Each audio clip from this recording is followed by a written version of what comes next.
বলছেন, দেখো ভাই, ইউসুফকে আমার আব্বাকে অতি ভালোবাসে, এক কাজ করা হোক, ইউসুফকে আব্বার চোখের থেকে দূর করা যায় কিভাবে সেই চিন্তা আমরা করি। তার মাঝখানে কিছু কিছু লোক বলছে, এক কাজ করে মার্ডার করে দাও। যে বড় ভাই ছিল সে বলছে, না মেরে দিস নি, আরে আমার তো ভাই তো সে, যদিও তার উপর আমরা শত্রুতা করছি, আব্বার চোখ থেকে তাকে দূরে রাখছি, কিন্তু মার্ডার করো না, তার অন্য জায়গায় ফেলে দাও, রাস্তায় জঙ্গলে কেউ আসবে নিয়ে চলে যাবে। ইউসুফ আলম তখন ছোট ছিলেন, তো সমস্ত ভাইয়ের মাসওয়ারার মাঝখানে কি করলেন, হয় ইউসুফ আলাইহিসসালামকে জঙ্গলের মাঝখানে একটা কুয়া ছিল, মারার উপলক্ষে সেই কুয়াতে ফেলে দিয়েছেন। ওখান থেকে কোনো কাফেলা যাচ্ছিলেন, তো একজন বালতি নামিয়েছে, তো কুয়া থেকে পানি কি উঠবে, হয়তো ইউসুফ আলাইহিসসালাম বালতি ধরে উঠে পড়েছেন। এবার ইউসুফ আলাইহিসসালাম যেহেতু সব থেকে সৌন্দর্য ছিল, বাচ্চা নিয়ে কাড়াগড়ি শুরু হয়ে গিয়েছে। এ বলে আমার কাছে দে, ও বলে আমার কাছে, এ বলে আমি লোবো, ও বলে আমি লোবো। এর দ্বারাই বোঝা যায় একটা মানুষ যদি কোনো মানুষকে ক্ষতি করতে চায়, যদি মারতে চায় মারতে পারবে না, ক্ষতি করতে চায় ক্ষতি করতে পারবে না, যা করবে সব কে করবে? আল্লাহ তাবারক তাআলা পিছনের কিছু আয়াত থেকে ইহুদি নাসারা খ্রিস্টানদের কিছু খারাপ অভ্যাস আল্লাহ তাবারক তাআলা বয়ান করেছিলেন। ওরা যত নবী, যত পয়গম্বর, যত আল্লাহর ওলি এসছেন, সবার পিছনে তারা লেগে তাদেরকে অসম্মান করিয়েছেন, অনেক নবীকে মার্ডার করেছেন, নাউজুবিল্লাহ, অনেক নবীকে অনেক রকমের শাস্তি দেওয়া হয়েছে। যে হযরতে ইউসুফ আলাইহিসসালামরা কত ভাই ছিলেন? ক ভাই ছিলেন ইউসুফ আলাইহিসসালাম? ইক্তাদাইতুম বিহাযাল ইমাম, শাহজাহান ইমাম সাহেব ক ভাই ছিলেন? 11 ভাই। তো বাকি যে 10 ভাই ছিলেন, তার মাঝখানে হযরত ইউসুফ আলাইহিসসালামের নিজের মায়ের একটা ভাইও ছিলেন, বাকি সব অন্য সৎ মায়ের পেট থেকে। যাই হোক, তো অন্য ভাইরা সবাই মিলে মাশওয়ারা করে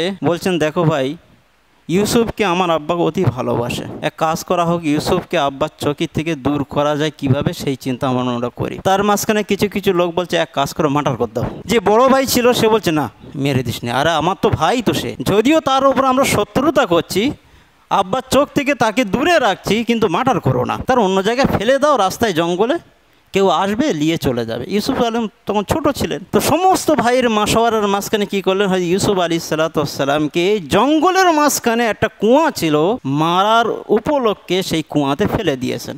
ও তো জানে না যে কুয়ার ভিতরে পানি আসে না নেই, ওর জানে পানি আসে, ডিপ কুয়া ছিল, ফেলে দিয়েছে। আল্লাহর কি কারিশমা, আল্লাহ তাবারক তাআলা ওই কুয়াতে হয়তো পানি ছিল না, হয়তো ইউসুফ আলাইহিসসালাম এক সাইডে গিয়ে বসে পড়েছেন, বাঁচানোর মালিক তো উপরে রয়েছে না। ওখান থেকে কোনো কাফেলা যাচ্ছিলেন, তো অনেক পিপাসিত হওয়ার পরে সবাই দেখছে যে পানি কোথায় পাবো, তো দেখছেন সামনে কুয়া রয়েছে, তো একজন বালতি নামিয়েছে, তো কুয়া থেকে পানি কি উঠবে, হয়তো ইউসুফ আলাইহিসসালাম বালতি ধরে উঠে পড়েছেন। এবার ইউসুফ আলাইহিসসালাম যেহেতু সব থেকে সৌন্দর্য ছিল, বাচ্চা নিয়ে কাড়াগড়ি শুরু হয়ে গিয়েছে।